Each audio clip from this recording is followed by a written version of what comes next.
MP ছিলাম, 5-4টা এমপির মধ্যে আমি একটা এমপি ছিলাম গাজীপুরের মধ্যে, ক্ষমতাসীন পার্টি। আমার আচরণে, আমার কথায়, আমার চলাফেরা, আমার হাঁটায়, আমার কোন বক্তব্যে আপনারা কেউ কি আঘাত পেয়েছেন? ক্ষমতায় আছি এমন কোন বোঝা গেছে আমি ক্ষমতাসীন কোন ব্যক্তি? কথা দিয়ে আঘাত দিয়ে মুরব্বীদের এমন কোন শব্দ উচ্চারণ করে নাই।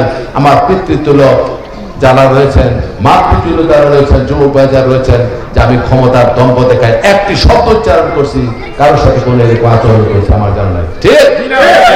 তাহলে মানুষ হিসেবে যদি ক্ষুদ্র আমার আপনাদের ভালো লেগে থাকে, কথার সাথে যদি কাজের মিল থেকে থাকে, জিয়া রহমানের দল যে দল সবচেয়ে বারবার ক্ষমতায় এসে মানুষের কল্যাণ করছে, খালেদা জিয়া সাবেক 3বারের প্রধানমন্ত্রী, মহিয়সী নারী, নির্যাতন, নিষ্পেষণ, অত্যাচারের কোনো তিনি প্রতিশোধ নেন নাই, প্রতিহিংসার রাজনীতি করেন নাই, কোনো অধৈর্য হন নাই, সেই মহিয়সী নারী দুনিয়া থেকে চলে গেছে আমার মা। সেই নেত্রীর বারতা নিয়ে আপনাদের কাছে আমি আসছি। রাতের অন্ধকারে দুপুরিয়ার এই পবিত্র মাটিতে দাঁড়িয়ে বলে দিতে চাই, আল্লাহ যদি আপনাদের ভোটে এবং আল্লাহর রহমতে যদি আমি কোনো জায়গায় যাই, এই মঞ্চের সমস্ত নেতৃবৃন্দকে সাক্ষী রেখে বলতে চাই, অন্য যে কোনো দলের ব্যক্তির চেয়ে আপনাদের খেদমতের জন্য আমি সবচেয়ে বেশি ভূমিকা রাখতে চাই। শান্তি চান তো আমরা? বোনেরা আছে, মা বোনেরা চান না? আমরাও চাই, আলেম ওলামারাও চায়, হিন্দু, মুসলমান, বৌদ্ধ, খ্রিস্টান সকলে চায়। ঠিক? বৈষম্যহীন, ভেদাভেদ শূন্য, ক্ষমতা আছে বলে আরেকের উপর চড়াও হব, কারোর উপর তাচ্ছিল্য করবো, এগুলি সব বাদ দিয়ে রাজনীতি করতে হবে। হানাহানি, মারামারি রাজনীতি আর চলবে না।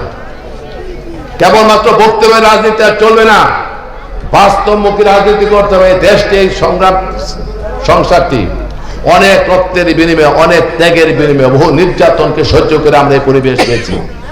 অতএব এই দেশের স্বাধীনতা, সার্বভৌমত্ব, গণতন্ত্র, মানুষের অধিকার, মৌলিক অধিকার প্রতিষ্ঠা করে এই দেশকে সুন্দরভাবে গড়ে তোলার জন্য যা যা করা প্রয়োজন, সেই রাজনীতি এখন করতে হবে।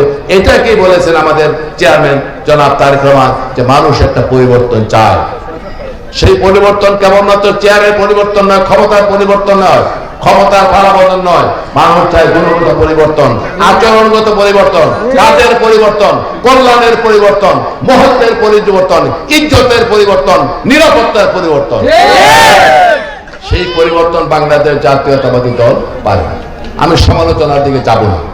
দুঃখ ভারাক্রান্ত তৈরি আজকে একটি কথা বলতে হয়, কারণ মুসলমানের ঘরে জন্মগ্রহণ করছি, আমি খুব বিপদগ্রস্ত অবস্থায় আছি, আমি খুব শঙ্কিত আছি যে ইমান নিয়ে বসবাস করে বাংলাদেশে যাবে কিনা।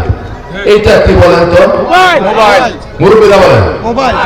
আমি বললাম মোবাইল মার্কা আমার মার্কা, কথাটা খেয়াল করবেন। মোবাইল মার্কা আমার মার্কা, এই মার্কায় ভোট দিলে আপনি জান্নাতে যাবেন। কথা ঠিক? কথা ঠিক? জান্নাতের মালিক কে? আল্লাহ। জান্নাত দেওয়ার মালিক কে? আমি মিলন করতেছি, মোবাইল মার্কায় ভোট দিলে আপনি জান্নাতে যাবেন। এটা শিরিক না?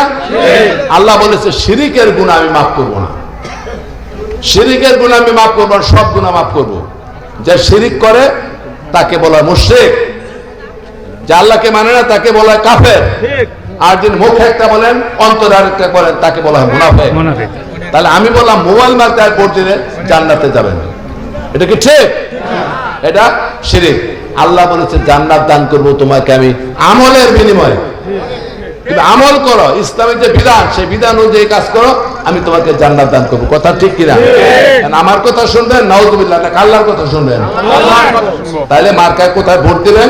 একটা মার্কায় ভোট দিলে শিরকের অন্তর্ভুক্ত হওয়ার সম্ভাবনা আছে, কারণ তো বলে ফেলছি যে মোবাইল মার্কায় ভোট দিলে আপনি জান্নাতে যাবেন। অতএব এখন যদি ভোট দেন, আমি এই কথা বলে শিরিক করি নেই বলেন? আমি যে বললাম যে মোবাইল মার্কায় ভোট দিলে জান্নাতে যাবেন, আমি মানুষ হয়ে বললাম, আমি তো জান্নাতের মালিক না, তাহলে আমি শিরিক করলাম কিনা? তাহলে আপনি যদি এই মার্কায় ভোট দেন তাহলে শিরকের অন্তর্ভুক্ত হবেন কিনা? এই ফয়সালা নিজেরাই করবেন, বেশি দূরে দেওয়ার দরকার নেই। খালি এমপি মন্ত্রী বানানো বড় কথা না, ইমান ঠিক রাখাটা দায়িত্ব, আকীদা ঠিক রাখা দায়িত্ব, মুসলমানিত্ব ঠিক রাখাটা দায়িত্ব। কাজে সস্তা জনপ্রিয়তার জন্য কোরআনের আয়াতকে বিকৃত করবেন। আল্লাহ বলেছেন কি, আমার আয়াত যারা সস্তা দামে বিক্রি করব আমি তাদেরকে পাকড়াও করবো, বলে নাই? এইটা হচ্ছে সেই সস্তা দাম বিক্রি। যে হাদিসে নাই, কোরআনে নাই, কোন জায়গায় কিছু নাই, সেইখানে আপনি ফতোয়া দিচ্ছেন, সেইখানে আপনি বিভ্রান্ত করছেন। সরল প্রাণ মা বোনদের কাছে গিয়ে আপনি ভোটের জন্য এগুলি বলছেন, ঠিক না? তো ভোট চান, অসুবিধা কি? এখন বলবেন কি, আপনি তো বললেন ওই মার্কার কথা, আপনি কি লেগাইছেন? আমি তো মতলবের জন্য আইছি। আমি কি মতলব ছাড়াইছি? আমার একটা মতলব আছে। আমার মার্কা কি?